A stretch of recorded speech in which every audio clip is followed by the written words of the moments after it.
یہ دیکھیں اس نے کاٹا ہے ابھی مجھے، یہ آپ کے سامنے کاٹ رہی ہے، یہ دیکھیں۔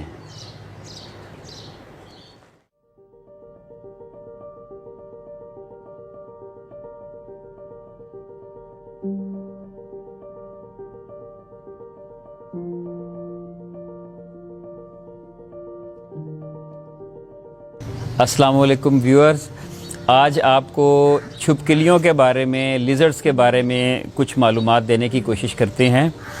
آپ نے اکثر دیکھا ہوگا کہ گھروں میں، چھتوں میں، دیواروں پہ ایک چھپکلی اکثر نظر آتی ہے، اور اکثر لوگ اس سے بڑے تنگ آئے ہوئے ہوتے ہیں کہ اس سے ہماری جان چھڑائیں کسی طریقے سے۔ یہ جو چھپکلی گھروں میں پائی جاتی ہے، اس کو ہاؤس گیکو بھی بولتے ہیں، وال لیزرڈ بھی بولتے ہیں۔ اس کا جو زولاجیکل نام ہے وہ ہیمیڈیکٹائلس فلیوی ویریڈس اس کو کہتے ہیں۔ پاکستان میں چھپکلیوں کی 85 سے زائد اقسام پائی جاتی ہیں، اور مزے کی بات یہ ہے کہ ان میں سے کوئی بھی چھپکلی ایسی نہیں جو زہریلی ہو۔ یہ غلط باتیں ہیں جو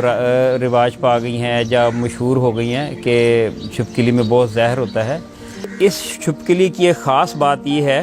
کہ اکثر آپ نے دیکھا ہوگا جب گھروں میں کسی کپڑے کے ساتھ، کسی لکڑی کے ساتھ، کسی جھاڑو کے ساتھ، جوتی کے ساتھ جب گھروں میں دیوار پہ نظر آتی ہے تو اس کو مارنے کی کوشش کی جاتی ہے، بھگانے کی کوشش کی جاتی ہے۔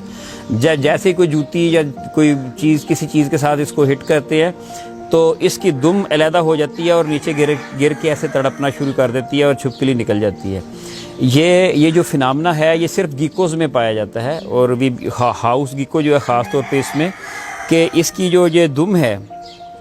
اس کی یہ جو بیس ہے، یہاں پہ کچھ اس طرح کے مسلز ہوتے ہیں، کنسٹرکشن مسلز ہوتے ہیں کہ یہ جانور، اس کے پاس اپنے دفاع کے لیے اور کوئی چیز ایسی نہیں ہوتی، تو اس کے پاس یہی ایک دفاع کا ذریعہ ہے کہ یہ جان بوجھ کے یہاں سے اپنی دم کو توڑ دیتی ہے، اور دم جو ہے وہ ایسے ایسے جیسے تڑپ رہی ہو اور دوسرا دیکھنے والا دم کی طرف متوجہ ہو جاتا ہے، اور یہ جانور جو ہے اپنی جان بچا کے بھاگ جاتا ہے۔ اور اس فنامنا کو، اس پروسیس کو آٹوٹومی کہتے ہیں، یعنی کہ اپنے طور پہ جانور خود ہی اپنی دم کو توڑ لیتا ہے، اپنے جسم کے کسی حصے کو توڑ لیتا ہے، اور یہ ٹوٹ جانے والی یہ تو ڈیڈ ہو جاتی ہے، اور یہاں بیس سے نئے سرے سے نئی ٹیل ری جنریٹ ہو جاتی ہے، اور یہ 2-3 ہفتوں میں مکمل اس طرح کی ٹیل بن جاتی ہے۔ یہ آپ کو دیوار کے اوپر چلتی بھی نظر آتی ہے، ایون سیلنگ پہ چھت کی نچلی طرف چلتی ہوئی نظر آتی ہے، لیکن یہ نیچے نہیں گرتی۔ وہ کیا بات ہے؟ اگر آپ غور سے دیکھیں تو اس کے پاؤں کے نچلی سائڈ پہ سکشن پیڈز بنے ہوئے ہوتے ہیں، تو وہ ان پیڈز کی وجہ سے یہ پریس کرتی ہے تو ویکیوم بنتا ہے، اور یہ اس کے ساتھ چپک جاتی ہے، اور یہ چھت کے اوپر الٹی چلتی ہے، لیکن نیچے نہیں گرتی۔ ایک اور بات کہ دنیا میں جتنی بھی اقسام ہیں لیزرڈز کی، جب پاکستان میں جو ایک تو یہ ہاؤس گیکو ہے، پھر گرگٹ ہے، پھر گارڈن لیزرڈ ہے جو باغیچوں میں نظر آتا ہے، پھر پہاڑوں پہ عجیب عجیب رنگ کے قسم کے کرلے نظر آتے ہیں، جو ایک مانیٹر لیزرڈ جس کو گو بولتے ہیں دیہاتوں میں، وہ پائی جاتی ہے۔ 85 سے زائد اقسام پاکستان میں پائی جاتی ہیں، لیکن پوری دنیا میں جتنی بھی اقسام ہیں اس کی لیزرڈ کی، ان میں سے صرف ایک سپیشیز ہے جو زہریلی ہے۔ وہ نارتھ امریکہ اور ساؤتھ امریکہ کے درمیان میں جو پورشن ہے، جس کو سینٹرل امریکہ کہتے ہیں، اس جگہ پہ وہ پائی جاتی ہے، اور اس کو کہتے ہیں گیلا مونسٹر۔ وہ تقریباً 1 فٹ 1.5 فٹ کی چھپکلی ہوتی ہے، اور وہ وینمس ہوتی ہے، پوائزنس ہوتی ہے، زہریلی ہوتی ہے۔ جس طرح سانپ کے منہ کے اندر 2 فینگز لگے ہوتے ہیں، اس طرح اس کے منہ کے اندر بھی فینگز ہوتے ہیں جس سے وہ زہر انجیکٹ کرتی ہے، لیکن اس کی بھی جو ٹاکسیسٹی ہے یا زہر کا جو شدت ہے وہ اتنی ہوتی ہے کہ ایک چھوٹے سائز کا جانور جیسے خرگوش ہے یا کتا یا بلی، اس کو تو وہ ڈسنے کے بعد ختم کر سکتی ہے، ادروائز بندہ اس سے مرتا نہیں ہے۔ اگر میں اس کو کوشش کرتا ہوں کہ یہ مجھے کاٹے تاکہ آپ کا یہ شک بھی دور ہو جائے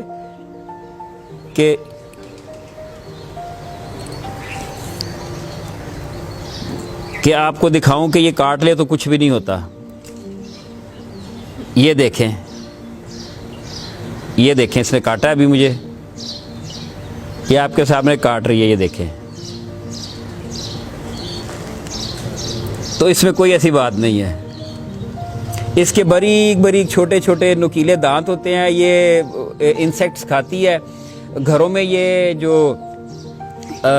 عموماً بلب کے قریب جب رات ہوتی ہے، روشنی ہوتی ہے، تو چھوٹے چھوٹے جو انسیکٹس ہیں جو لائٹ پہ آنے والے ہیں وہ اس کا شکار ہوتے ہیں، مکھی، مچھر،